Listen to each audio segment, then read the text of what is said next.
when you're on Facebook or on your phone and you're just talking about things you'd like to do, suddenly it pops up. And so I was talking about doing this talk, and next thing you know, what pops up on my Facebook but Design Shoe Warehouse, Ruby Red Shoes. I was like, all right now, that's them.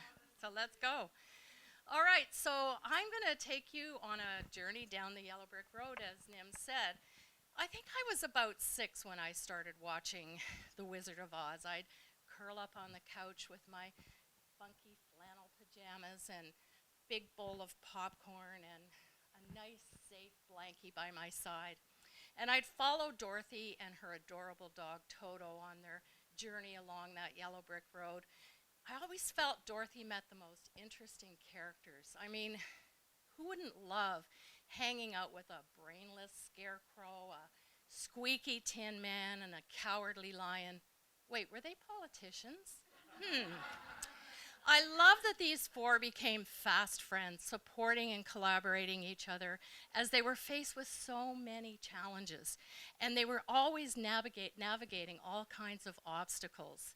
I love that they trusted each other to find their way and their ultimate challenge of defeating that wicked witch whose persistence rivaled COVID in full swing. The thing I didn't love was the scariness of what they were going through and the potential harm that they encountered every day. I kept my annual tradition, introducing this classic to my own children, but I started to see the characters through a different lens than I did as a child.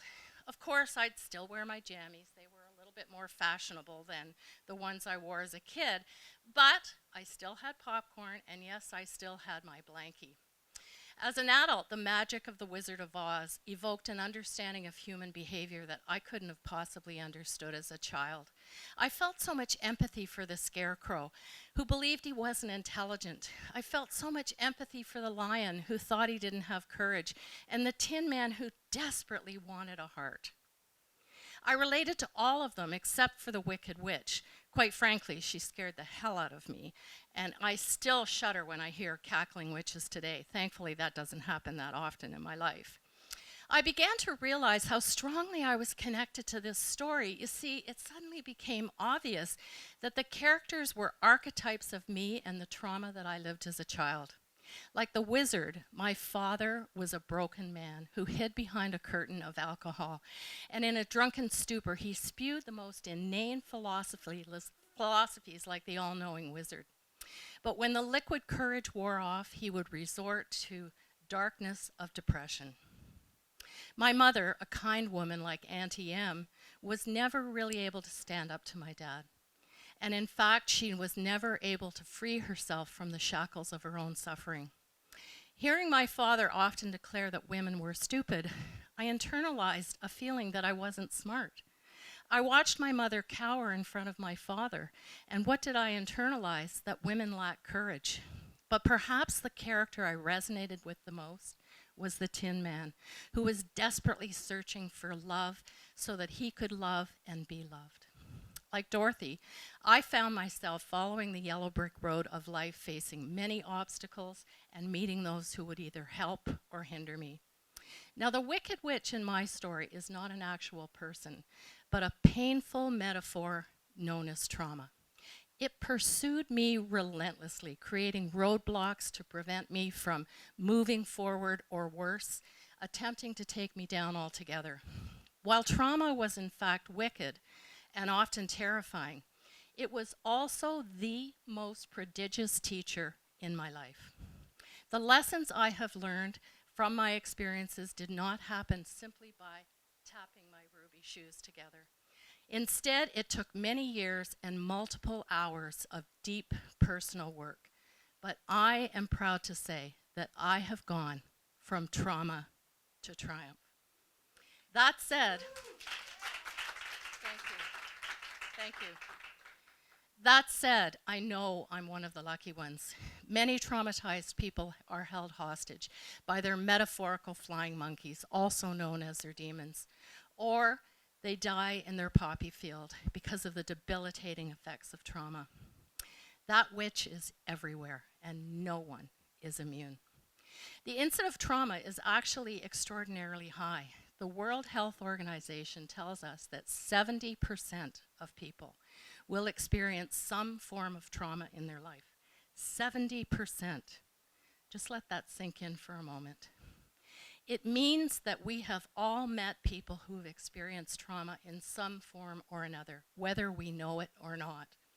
These individuals are our family members, our friends, our co-workers, and children in our schools. You've also met that wicked witch, or let's be politically correct, or warlock, whose infliction of trauma is either subtle gaslighting or a flagrant misuse of power. For many people of trauma, their story is a long-held secret that may never, ever be shared with others. Sometimes it's obvious, and it takes the form of mental health challenges and likely addictions. Because the incidence is so high, I believe that it's really important for us to understand the consequences of trauma and to understand some ways that we can help in whatever role that we play. And help means we become trauma-informed. As a teacher, and I was a teacher for a very long time, I saw the effects of trauma on a regular basis. But early in my career, I didn't realize that some of the behaviors I was seeing were trauma-related. I'll never forget my first class. I was hired to take over after the March break a grade 2 class. I was so excited. I wanted to be the best teacher I could be. I spent the entire break decorating my class, changing the desks around, and making that classroom my own. On the first day of school, the children filed in and they looked me up and down, wondering who this new teacher was. They sat down on the carpet as I read to them the book, The New Teacher, strangely. After the story was finished, I sent them back to their desks so that they could get to work. But like many new teachers, I actually hadn't thought it all the way through because I had changed their desks around and I forgot to tell them where they were sitting. So you can imagine the chaos. After the chaos died down and they were working, I suddenly noticed movement out of the corner of my eye. I turned around to see Stephen, who was making his way to the door. It was his effort to escape my classroom. I quickly moved to block his way, and then I took him by the hand to sit him down. Stephen, would you please sit down? Thank you very much, and I continued on my journey to meet my new students. Suddenly, I hear giggles and laughter. I turn around, and I see Stephen making another attempt, this time under the desks. Well, once again, I didn't know what to do. I felt hurt that this tiny human didn't want to be in my class. I also felt defeated. I felt like I wasn't smart or I didn't have the courage to manage a group of 7-year-olds on my first day in my very first hour of teaching. What I didn't realize was that Stephen felt abandoned by his previous teacher, whom he adored.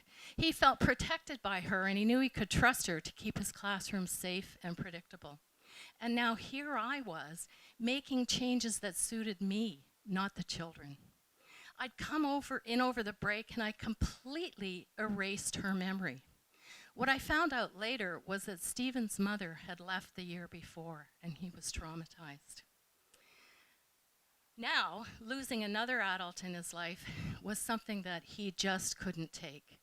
I sometimes wonder if the scars have stayed with Stephen because he was like Dorothy, who was looking for a safe place.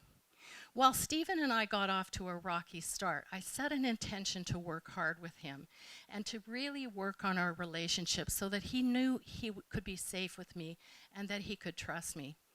After about a month, he put his escape attempts aside and he stayed in his seat most of the time.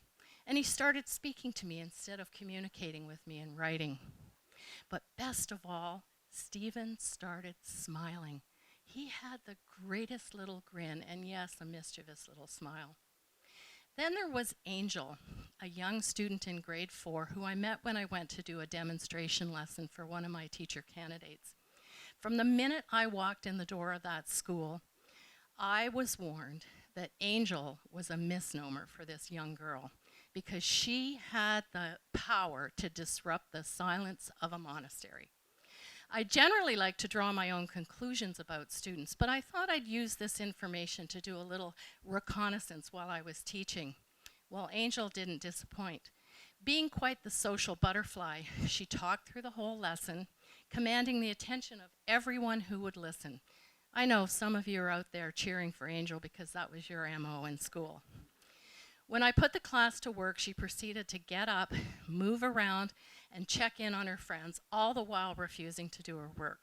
I couldn't let the class be disrupted in this way, so I asked Angel to come and sit with me at her desk. I got really close to her and I said what I had observed while I was teaching. Angel, you are a really smart girl, and you're probably the best leader in this class.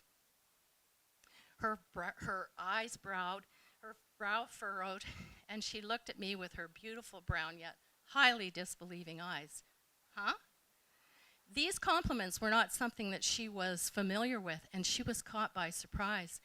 Angel, true leaders listen and are able to get everyone else to listen to them. You were able to do that with the class. Leaders are also very supportive, and I watched you check in on all of your peers while you chatted with them to make them feel at ease, even when everyone was supposed to be working. Leaders are also strong advocates, and you called me over when people needed help. Well, I could have blown Angel over with a feather at that moment. Really? No one's ever told me that before. My heart sank because I believed that was the case. When I looked further at her life story, I learned that she lived alone with a very harsh mother after her dad had been sent to jail. I also learned that Children's Aid had been called a few times, so her home was clearly not safe. Like the Scarecrow, Angel believed that she wasn't smart, and like the Tin Man, she believed she wasn't lovable. Angel, I think you could put your leadership skills to work. And when we do, I think you'll find you'll get more work done and you won't get in trouble as much. I worked with my teacher candidate for the next few weeks to help Angel become empowered by reframing her skills into positive behavior instead of that constant nagging. Sit down, do your work, stop talking. Anybody familiar with that voice? Some of you might be familiar. Angel's behavior dramatically improved. Even though there were still bumps, it was clear that the more she felt empowered, the better behaved she was. So why am I telling you stories of young children? Well, schools are microcosms of the world at large. And while some behaviors may improve, especially if there's intervention, people of trauma become adults of trauma, and adults of trauma become parents, our friends, and our colleagues. They're going through things that many people cannot possibly understand. These are experiences that are often too much or too horrific to even be spoken about, and many people don't actually want to hear the story. Listening can be too painful, and it can also trigger other trauma from previous lives. So how can we help? The first step is to look at the type of environment that we create. We must ask ourselves, is it emotionally safe? Is it free of emotional outbursts, ridicule, and shame? Is there a wicked witch with a pack of flying monkeys lurking about? We all know that boss, the one whose need for power is so great that they will do anything or enlist anyone to do their bidding. Now, this isn't rocket science. It would be just what we should do.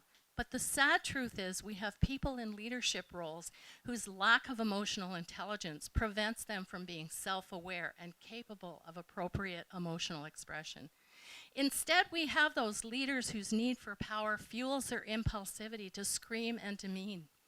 They're narcissists who believe that they are the wizards, but deep down they are the cowardly lions who have mastered the art of manipulation.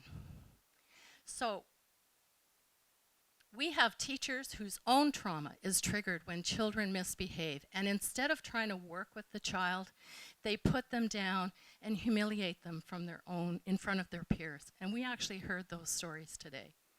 This happens in the workplace too, and the recipients of this exchange would no doubt become like the cowardly lion, afraid of the witch, afraid to make a mistake, and afraid to stand up for themselves.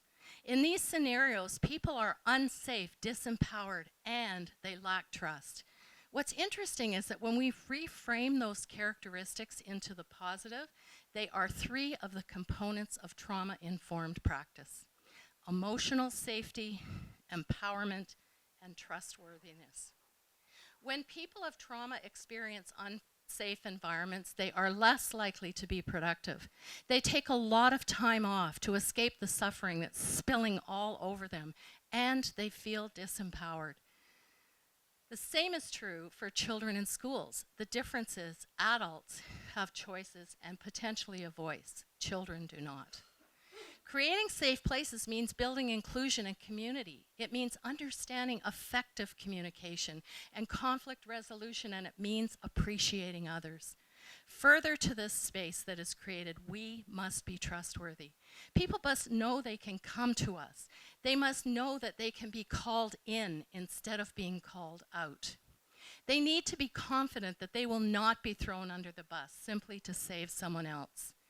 Is this a quality that's present in your organization, or is there a wizard lining up behind a curtain to control everything?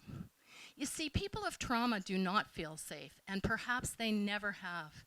They're often disempowered because their abuser had all the power, and the trust that they may have one day had has been broken, maybe never to be restored. These learnings from trauma may not have gone away, or they may have been dealt with on some level, but the truth is the horrible boss has re-triggered them, and now they've taken giant steps back. To create emotional safety, we must first build inclusion.